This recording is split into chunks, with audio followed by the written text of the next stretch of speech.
সাহাবাদের মাকবারায় দেখুন কবুতর কত সুন্দর ঘুরছে। আমরা জান্নাতুল বাকি জিয়ারতে এসেছি। হাবিব সাল্লাল্লাহু আলাইহি ওয়াসাল্লাম রওজারই পাশে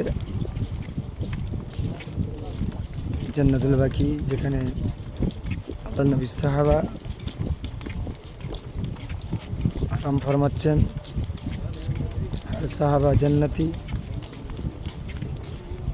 আল্লাহ পাক রব্বুল আলামিন সাহাবাদের দলভুক্ত আমাদের করে দুক, তাম বিশ্বের মুসলমানকে সাহাবাদের দলভুক্ত করে দুক, নেককারদের দলভুক্ত করে দুক। এখান থেকে এই দোয়াটা চাই। এখান থেকে একটা বার্তা দিতে চাই যে দেশের বুকে যে কোনো রকম মাজারগুলো কী হালতে রঙিন তামাশা করে থাকে সব, তাদেরকে এসে একবার এখানে দেখা দরকার। যদি বলতো এই সাহাবাদের কবরে কি মাকবারায় একবার চাদর দেওয়ার পারমিশন কিংবা অন্য কিছু দেওয়ার পারমিশন হতো, উম্মতে মোহাম্মদী কলিজা কেটে চাদর বানিয়ে দিত। এই জন্য দেখার আছে।